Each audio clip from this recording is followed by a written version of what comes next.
ناظرین آداب، میں مدثر احمد انقلاب نیوز کی خصوصی پیشکش میں آپ تمام کا استقبال کرتا ہوں۔ ناظرین، آج میں بات کرنے جا رہا ہوں مسلمانوں کے موجودہ حالات کے تعلق سے۔ یوں تو مسلسل ہماری ویڈیوز مسلمانوں کے موجودہ حالات پر، مسلمانوں کی تعلیم پر، مسلمانوں کی تجارت پر اور مسلمانوں کی سیاست پر بن رہی ہیں، اور اس سلسلہ میں کئی لوگوں کا کہنا ہے کہ آخر آپ کب تک ان مسلمانوں کے پیچھے بولتے رہیں گے، لکھتے رہیں گے اور انہیں جگانے کی کوشش کریں گے۔ یقیناً ہمارا کام جگانے کا ہے، جاگنا یا نہ جاگنا یہ تمام ذمہ داری خود ان لوگوں پر ہے جو کچھ سمجھنے کی استطاعت رکھتے ہیں۔ باوجود اس کے ہمارا کام جو ہے اسے ہم جاری رکھیں گے۔ جی ہاں دوستوں، آج ہم بات کریں گے سب سے پہلے سیاست کی۔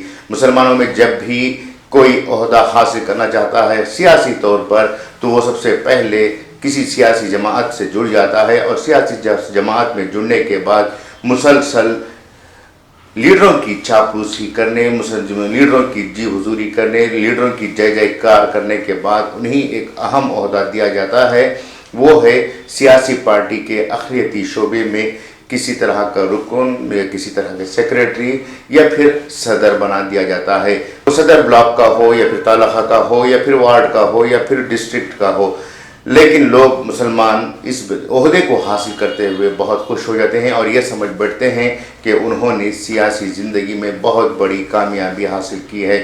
ان کا مقصد سیاست کے اندر جا کر مسلمانوں یا قوم کی یا پھر لوگوں کی یا پھر عوام کی قیادت کرنا نہیں ہوتا، بلکہ وزٹنگ کارڈ کے لیے ایک عہدہ حاصل کرنا ضروری ہوتا ہے، اور یہ عہدہ انہیں آسانی کے ساتھ دے دیا جاتا ہے، کیونکہ سیاسی جماعتیں جانتی ہیں کہ مسلمان اپنی قوم کے لیے یا پھر اپنے سماج کے لیے جد و جہد کرنے والے لوگوں میں سے نہیں ہیں، بلکہ ایک وزٹنگ کارڈ یا ڈیسگنیشن کے لیے کام کرنے والی قوم ہے۔ اس لیے انہیں مائنارٹی شعبے کا عہدہ دے کر خوش کر دیا جاتا ہے، اور مسلمان اس عہدے کو حاصل کرتے ہوئے یہ سمجھ بیٹھتے ہیں کہ ریاست کی ساری حکومت کی باغ ڈور ان کے ہاتھوں میں آ چکی ہے۔ اسی طرح سے اگر آگے اور چلتے ہیں تو مسلمانوں کو اور جو سینئر لیڈرز ہوتے ہیں انہیں عہدہ دیا جاتا ہے اردو اکیڈمی کا یا پھر ریاستی وقف بورڈ کا، یا پھر انہیں ڈسٹرکٹ وقف ایڈوائزری کمیٹی کا رکن بنا دیا جاتا ہے۔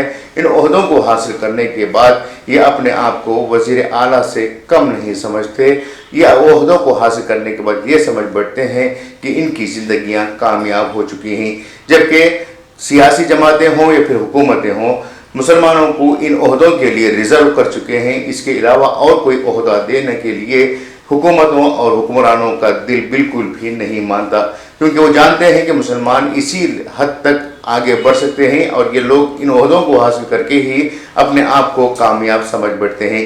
وہیں دوسری جانب جو بھی ڈیولپمنٹ بورڈ، کارپوریشن یا پھر اکیڈمیز ہوتے ہیں، ان اکیڈمیز میں دوسرے لوگوں کو نمائندگی کرنے کا موقع دیا جاتا ہے، جہاں پر مال بھی ہوتا ہے، نام بھی ہوتا ہے اور کمال کرنے کی طاقت بھی رکھتے ہیں، مگر مسلمان اکیڈمی اور وقف بورڈ تک محدود ہو جاتے ہیں۔ جب اپنی قیادت اور اپنی صلاحیتوں کی بنیاد پر کچھ حاصل نہیں کرتے تو لوگ مسجدوں کی کمیٹیوں کا رخ کرنے لگتے ہیں، اور وہیں پر جا کر اپنی پوری سیاست کا نچوڑ نکالنے لگتے ہیں، اور وہ یہ سمجھتے ہیں کہ مسجد خدا کا گھر نہیں بلکہ اسمبلی یا پھر پارلیمنٹ ہاؤس ہے، جہاں پر وہ لوگ اپنی سیاست کو پوری طرح سے انجام دے سکتے ہیں۔ وہ یہ نہیں چاہتے کہ مسجد کی کمیٹیوں میں جا کر نمائندگی کرتے ہوئے وہ مقامی لوگوں کی شرعی اور سماجی طور پر نمائندگی کریں، انہیں تو بس ایک ایسا عہدہ چاہیے جو چار لوگوں کے درمیان کہنے کے لیے کارآمد ہو۔ ان تمام باتوں کو ہم اگر باریکی سے جائزہ لیں تو یہ بات ہمارے سامنے آتی ہے کہ مسلمان سیاسی طور پر کتنے کمزور ہیں، کتنے بیوقوف قسم کے لوگ ہیں، جو محض مسجدوں کی سیاست، وقف بورڈ کی قیادت یا پھر اردو اکیڈمی کی نمائندگی کرتے ہوئے اپنے آپ کو قوم و ملت کا لیڈر مان لیتے ہیں۔ مسلمانوں نے کبھی یہ کوشش نہیں کی کہ وہ چار لوگوں کو جو حق سیاسی اعتبار سے دیا جا رہا ہے اسی حق میں سے ان کا بھی ایک حصہ نکالا جائے۔ یہ لوگ بس اپنے آپ کو محدود کرتے جا رہے ہیں۔ اب بات کرتے ہیں تعلیمی شعبوں کی۔ ریاست میں آپ اگر نظر ڈالیں، ملک میں اگر آپ نظر ڈالیں تو مسلمانوں کی تعلیمی حیثیت بھی اتنی مضبوط نہیں ہے کہ وہ چار لوگوں کے درمیان فخر سے یہ کہہ سکیں کہ ہماری اتنی یونیورسٹیاں ہیں، ہمارے اتنے میڈیکل کالجز ہیں ہمارے اتنے انجینئرنگ کالجز ہیں یا پھر ہمارے اتنے مینجمنٹ کے کالجز ہیں.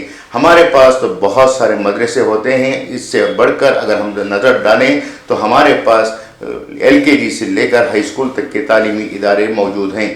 اس سے زیادہ اعلیٰ تعلیم حاصل کرنے کے لیے ہمارے پاس ایسے ادارے نہیں ہیں جسے ہم شان کے ساتھ بیان کر سکیں. یہ ہمارا المیہ ہے کہ مسلمانوں نے تعلیم کو بھی محدود کر دیا ہے. مسلمانوں نے تعلیم کو بھی حصوں میں بانٹ دیا ہے. کوئی کہتا ہے کہ عصری تعلیم حاصل کرنا ضروری ہے تو کوئی کہتا ہے کہ دینی تعلیم حاصل کرنا ضروری ہے، جبکہ اسلام میں ایسا کوئی کانسیپٹ نہیں ہے کہ تعلیم کو حصوں میں بانٹا جائے، بلکہ تعلیم ہر طرح کی حاصل کرنے کی ہدایت دی گئی ہے. باوجود اس کے مسلمان اس تعلیم کو حصوں میں بانٹ کر اپنے آپ کو 30 مار خان سمجھنے لگے ہیں. تجارت کی بات کی جائے تو ہمارے یہاں تجارت کرنے والے لوگ اکثر آپ کو فٹ پاتھوں پر ملتے ہیں. ہمارے یہاں جو تجارت کرنے کا عزم لے کر آگے نکلتے ہیں وہ لوگ چھوٹے چھوٹے دکانوں پر ہی اکتفا کرتے ہیں.